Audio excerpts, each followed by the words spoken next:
What up, YouTube? WebMike here, and a question that's been buzzing about has been, which is going to be the bigger movie of 2019? Avengers Endgame?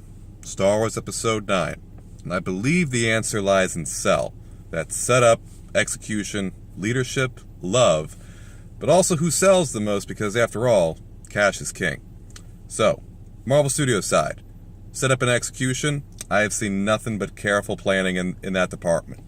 Since the first Iron Man film, since the MCU's inception, there's been great consistency. Small details such as the date of Howard and Maria Stark's deaths have been consistent since then.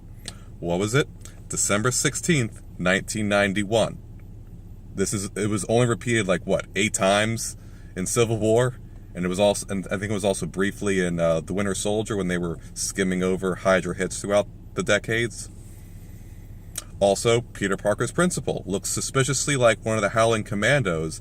That's because it's an ancestor of that Howling Commando, and there's a picture of the Howling Commandos with Captain America in his principal's office. Also, going back to Iron Man, Tony Stark's injured arm from the first Iron Man film continues on from movie to movie, be it in one form or another. In Age of Ultron, Iron Man's Hulkbuster's left arm gets ripped off by Hulk almost as though it's a curse. In Civil War and Homecoming, Tony keeps massaging his one arm, stating how it's numb, trying to pass it off as a joke. But there's consistency in this, and that's good. So, also, Kevin Feige in Leadership and Love. Kevin Feige has been a part of the MCU since its inception, but even before that, when it was just Marvel Studios, he's been around with it since Blade came out, the first Marvel movie. That's how much he cares about this. He's been in it for a long time. He's not shied away from calling himself a fan.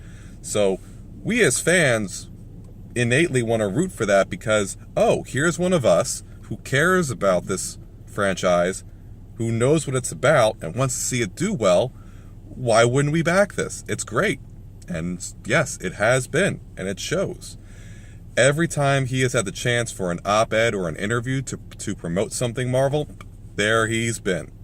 Stating time and time again, he's a fan of this, wants to see it do well, how much he loves it. Even the actors themselves, not all of them have said that they've been fans of the comics themselves, but they all care about us fans. They've said it, we wouldn't be here without you guys. So, thank you for coming out. We hope you like this one and what we do next. Peace out, deuces. There's love going both ways there with that. Also, there's what we're looking forward to. Infinity War ended in such a way that we have to wonder, how are the heroes going to get back up? How are they going to take the fight to Thanos? And who's coming back? Now, I had one friend who said that every hero that died in Infinity War, dead permanently. And that is just utter crap. Because that just feels like lazy writing. Oh, they're dead, move on to the next one. And sure, the Marvel Universe is big enough that one hero can die and another can take its place. However, if that just keeps up, how long will it be before they're like Kleenexes? One's been used up, get another. We just got characters like Spider-Man as Peter Parker. I want to see all the adventures he's going to go on. I don't want him to die and then go on to Miles next. I wouldn't back that. It's not that I don't like Miles. Into the Spider-Verse was great.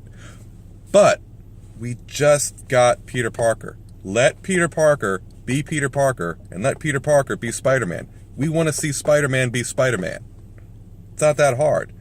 After 5 or so movies or more, and then we want to move on to the next generation, okay. Let's have Miles Morales and let's see him do his thing. Let's back that. It also just feels so utterly nihilistic to say, the heroes are dead, move on. Like nothing matters. So, also, we as fans theory craft on what's going to happen next. I think there's something happening with Doctor Strange and time loops with the time gem because what did Doctor Strange say? Tony, there was no other way, and also he stated he had to save him. So we're going to speculate endlessly about what's going to happen. And even if what we think doesn't transpire exactly, if we can at least look back at what the writers are doing and see that, oh, there is a care to this, there's some rhyme or reason to everything, we'll back that. We'll love that. Also, spoiler alert, Black Panther has a sequel slated. Spider-Man has a sequel coming out soon. It's called Far From Home. The trailers are out. So I can't imagine they would kill off a character only to come out with a sequel previous to the movie where they died. That just doesn't seem like good marketing. All right, but I think this is a good place to stop. I'll cover Star Wars next. Let me know what you think in the comments below. Hit like if you liked, down if you didn't. Either way, I want to hear from you. WebMike, out.